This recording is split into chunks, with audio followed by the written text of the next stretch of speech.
All right, so for skill number one, the second video here, we're going to flip what we were just doing, right? So rather than give you a certain amount of rotation and have you sort of find the angle that goes with it in degrees, what we can do is, well, if we give you a certain angle, we want you to be able to sort of turn that into rotations, or in some sense, partial rotations, right? How much of a rotation or a revolution are we covering? In this sort of first example from the book, right, if we take something like 144 degrees and we're trying to sort of convert it into, right, sort of fractions of a revolution, right? We kind of know intuitively, because it's less than 360, it's going to be less than 1. So this will represent some sort of a fraction of the way around. You can see, right, if we sort of set up, in some sense, the opposite of what we were doing in the last case, we had sort of 360 over 1. In this case, it's 1 over 360, because now we're talking about converting degrees into revolutions, right? So you have degrees matching degrees on the bottom, and you sort of have your revolutions on top. You might be able to also just sort of think of this intuitively, right, as sort of what we end up here is, well, if I've got 144 degrees relative to 1 revolution, which is 360, you can kind of imagine just sort of setting up this fraction in one step and then sort of reducing it from there. In this case, you can kind of see we're sort of jumping over some of the details here, but 144 and 360 are going to reduce all the way down to 2/5. Maybe just to talk through the math of that just a little bit, because, fraction math is always a good thing to sort of take a minute and review. You want to look for whatever you can divide out of both of these two numbers. You might say off the top of your head, well, they're both even, so we can go by 2 at the very least.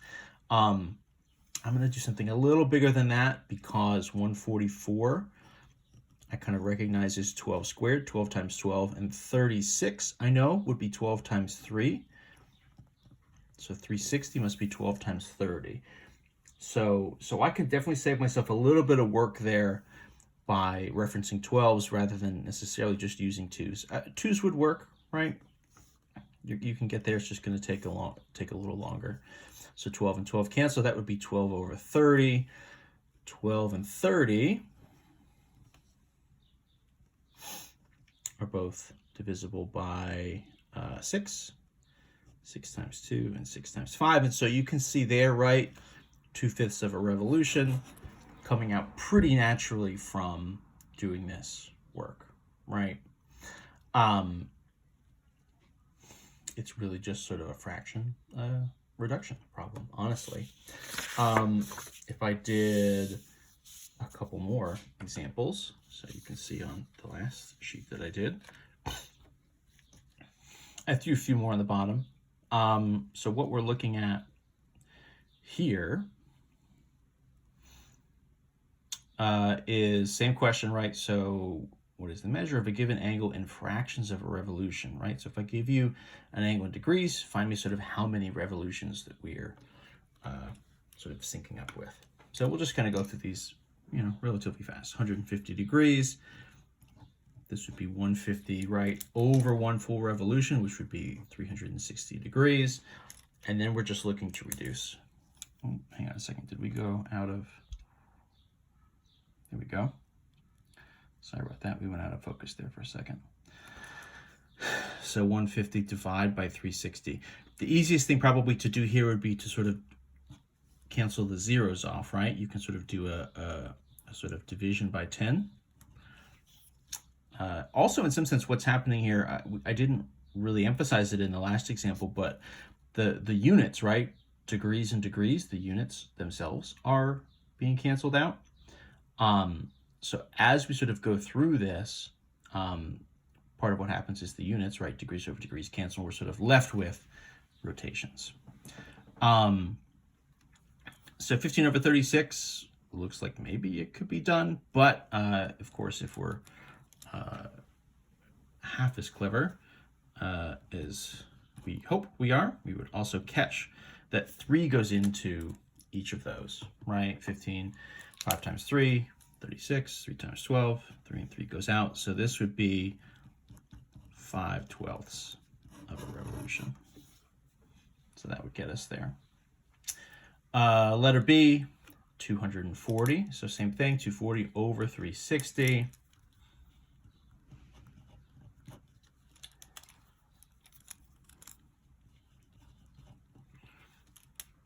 we can start with the same move that we just did in the last one, right? The zeros go out, so this is really the same thing as 24 and 36. 24 would be, I mean, what could we do? I mean, 6 times 4, and then 36 is 6 times 6. Wipe those 6's out of there. 4 and 6 is extremely close to being done, but we can take it all the way down to 2/3, right? So in homework, tests, and quizzes, I'm probably on purpose going to be giving you guys examples that actually reduce down quite a bit. These problems are not quite so interesting if I just give you like 121 degrees, right? That would be 121 360ths of a rotation. It's just sort of not a very interesting problem. So I'm probably giving you numbers that will actually reduce a bit to a semi-decent fraction. 405, so that's bigger than 1. So I'm going to expect to get a final answer here that's larger than 1. So I'll get some sort of like a improper fraction. 360. I don't have those nice zeros to go off of here. I guess what we'll do is maybe go by 5 instead to start, right? Ends in a 5 and ends in a 0. They would both be divisible by 5. We'll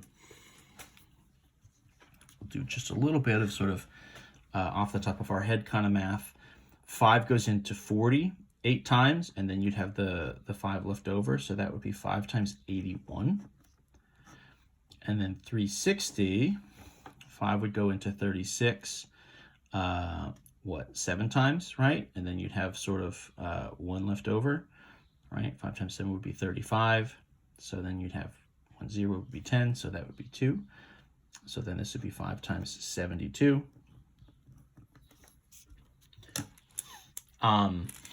It's okay if you want to sort of check some of these things with calculators.